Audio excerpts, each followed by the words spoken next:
Today the E30 gets a little NRG SFI quick release. Super easy at-home part to install. This will go on the steering column, and this will go on the back of the steering wheel.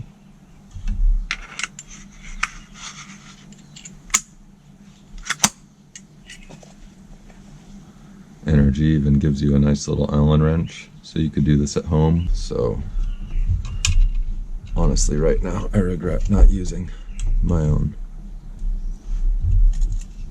Alright, now we'll just whiz all these out. Alright, last piece of hardware.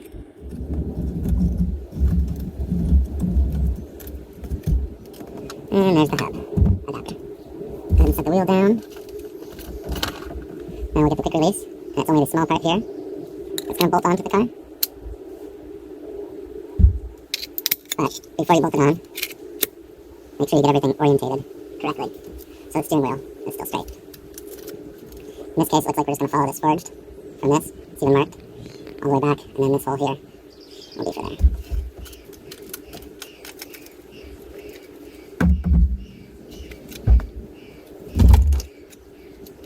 So that hole there, just above the NRG in my case, that's good. All their logos and printing is actually the correct orientation. So that makes things quite helpful. You can also use one of these bad boys behind it if you would like. And there's the hardware that they provide for you. I'll go ahead and grab a couple of these.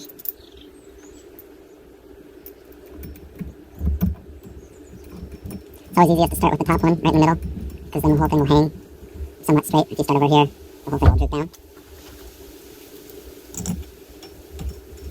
Just like when you put on the wheel, as you tighten all the hardware, you want to work in a crisscross pattern, star shape. That's also where this little Allen key tool is not the best option, but we're going to give it a go because NRG gave it to us with this quick release, so let's see how she toughs out. Snug up those two pieces of hardware, and we'll throw on the rest. Alright, once you've got the car side all bolted on, you can go ahead and slide on the quick release. As expected, that marked hole is directly up. That's what we want for our steering wheel. So now once again, we're just going to use another one of these. Check it behind our wheel. And it doesn't fit with the horn button because of this tab. That's okay. Bend that up out of the way, and then fit this nice little locking ring behind.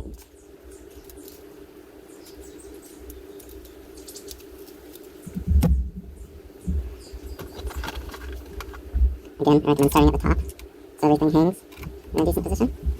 It'll make it much easier to get the rest of the hardware in. Don't tighten that one up all the way, just get it snug. We're only going to get them snug until we get all the hardware in. It's kind of a pain to line it up with those locking plates behind the wheel, but it also helps ensure you don't ever have your steering wheel hardware release. So well worth it in the end. We'll go ahead and throw another piece of hardware in, tighten it up, and then check out the positioning. I think the whole column is going to need to come down just a little bit in this car. Driver's position is a lot bit back, so the actual length coming towards the driver is good, but the whole thing now needs to come down, I don't know, maybe 30 mil?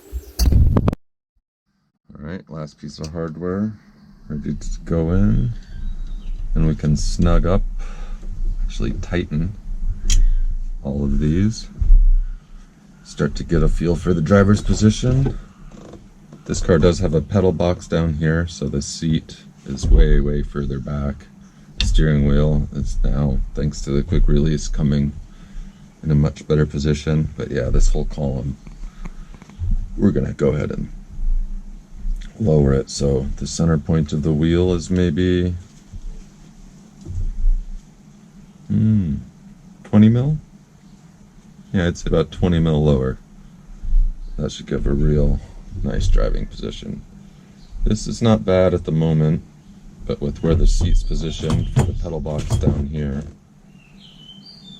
my arms are a little bit more extended than I'd like them to be. I'd prefer to have a little bit of extra bend in the elbow for the drift car so you can really throw the wheel around. But remember, don't crisscross those arms. Nope. Just let that wheel go. Alright, that's that. All the hardware is tightened up on the wheel to the quick release, and then the quick release to the hub is also all tightened up, so Now the steering wheel comes off. Oh boy, very exciting. Gonna go ahead and bend in the tab on that interlocking ring. And now you can do the oh so cool thing of put your wheel on so it's not aligned and then flip it. Ooh, and it locks. Pretty spiffy. I actually wouldn't recommend doing that. Just wears out all of this and all of this way before it ever needs to be. So try to align it as best you can. Put it on. Check that it locks. Roll out. None of this on sideways spinning it around, just letting that aluminum on aluminum wear itself out, get all floppy doppy. You don't want none of that. Straight. Oh yeah. Much better. Like I said, I think the only thing from here is the wheel might have to come down just a little bit. We'll just put the whole column, or unbolt the column from the car here. And yeah, drop it down. I would say I'm just going to start with like 10 mil at first. But actually this positioning isn't so bad. Where the seat's at now, I do have enough bend in my arms. It's just all about this pedal box.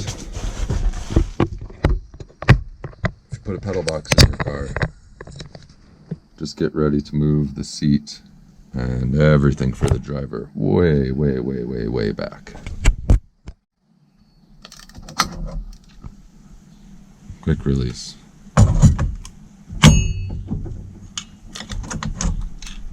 Again, that's the SFI certified quick release.